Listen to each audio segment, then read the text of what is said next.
Төв аймгийн Заамар сумын Хайлааст багийн уурхаан бусад 3 настай охин 50 м орчим гүнтэй өрмийн цооногт унсан хэрэг 2026 оны 5 дугаар сарын 27-ны өдөр гарсан бөгөөд аврах ажиллагаа 40 гаруй цаг үргэлжилсэн ч нөхцөл байдал маш хүнд хിവэр байна. Албан мэдээлэлээр дуудлага 5 дугаар сарын 27-ны өдрийн 12 цаг 30 минутаас 12 цаг 40 минутын орчимд онцгой байдлын байгууллагад иржээ.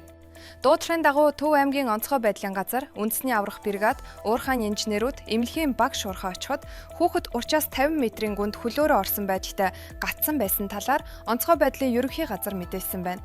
Ар гэрийнхний ярьснаар охины аав ээж амьдралын эрхээр уурхаад ажиллаж байсан бөгөөд хүүхдэд дагуулan явжээ. Охины өвөө Эрдэнэ очир хар хөнгөө босхоор хүүхдэд дагуулад явж байсан. Хоолтой хонохын төлөө уурхаа бараадаж яваа хүмүүс хэмээн ярьсан бол авг ах нь өөр хангаагаас имэн ирж авах гэж зандаа явж байсан. Тэр хооронд ийм зүйл боллоо гэжээ.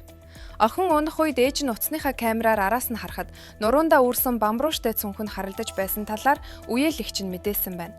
Тэрээр нэлээд олон цаг уйлсан, сүүлдээ мэдээж уйлж чадхаа болсон гэж ярьжээ. Эхний шатанд аврагчид хүүхдийг дээрээс нь татаж гаргах оролдлого хийсэн байна. Онцгой байдлын ерөнхий газрын хурандаа дашны дэгээ оруулж хүүхдийг дахин доош гусгаас сэргийлсэн гэж мэдээжээ. Гэвч цооногийн амсар ердөө 25-аас 30 см-ийн нарийн байсан тул хүн орох боломжгүй болж хажуу талаас нь зэрэгцээ малталт хийх ажиллагаа эхэлсэн байна. Аврах ажиллагааны эхний шөнө 5 экскаватор 50 гаруй алба хаагч ажиллаж эхэлсэн бөгөөд дараа нь хүч нэмэгдүүлж 100 орчим хүн 20 гаруй техник хэрэгсэлтэйгээр ажиллагааг үргэлжлүүлжээ. Red Vulcan компани ашиглалтын инженер Ренжин Санга мэдээлэл авсан даруйд 8-9 км-ийн цаанаас бүх экскаватораа татан авчирсан. 32.5 м хүртэл ухсан. Хүүхдээс 4 м орчим зайтай хөндлөн малталт хийж байна гэж мэдэгдсэн байна. Аврах ажиллагааны 20 дахь цагийн үед аврагчид цооногийн харалдаа 20 м орчим гүн ухсан байсан бол 36-аас 40 цаг өнгөрөхөд 32.5 м хүртэл шатлан ухжээ. Гэвч хөндлөө ухах 9 м-ийн хэсэгт шавар намаг ихтэй нурч болзошгүй нөхцөл үүссэн тул ажиллагаа маш удааширсан байна. Төв аймгийн онцгой байдлын газрын дарга Эрдэнэбат 25 м хүртэл цооног ухсан. Байнгын гүний камер ажиллуулж хүүхдийг хүрэхгүй байх, хүчил дүрэгчийн дутагдалд оруулахгүй байхад анхаарч байна гэж мэдээлжээ. Мөн Хайлааст багийн их эмч Баасан Балчир хүүхдэд одоогоор амьдын шинж тэмдэг илэхгүй байна. Гэхдээ энэ нь эндсэн гэсэн үг биш. Ямар ч нөхцөлд гарч ирсэн бид яаралтай тусламж үзүүлэхэд бэлэн гэж хэлсэн байна. Харин охины үеэлэгч онцгой байдлыг дагаж ирсэн эмч өчигдөр өглөө албан ёсоор зүрхний цохил зогсон гэж хэлсэн хэмээн ярьжээ.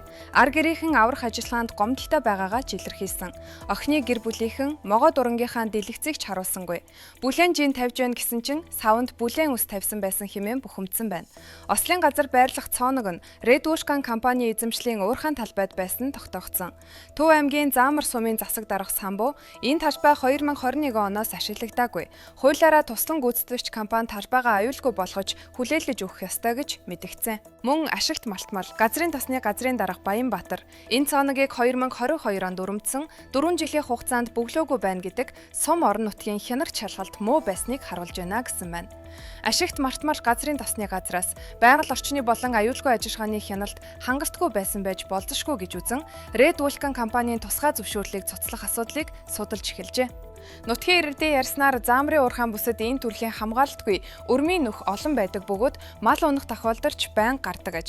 Охины үеэлэгч би хүртэл унчхаар өчнөө нөх байна. Чулуугаар таглаад л архсан байдаг хэмээн ярьжээ. Энэхүү хэрэг Монголд уул уурхаан аюулгүй байдал, нөхөн сэргээрт хамгаалтгүй орхигдсон өрмийн цооногуд мөн амьдралын эрхээр уурхай бараадаж буй залуу гэр бүлүүдийн асуудлыг дахин хүчтэй хөндөж эхлээд байна.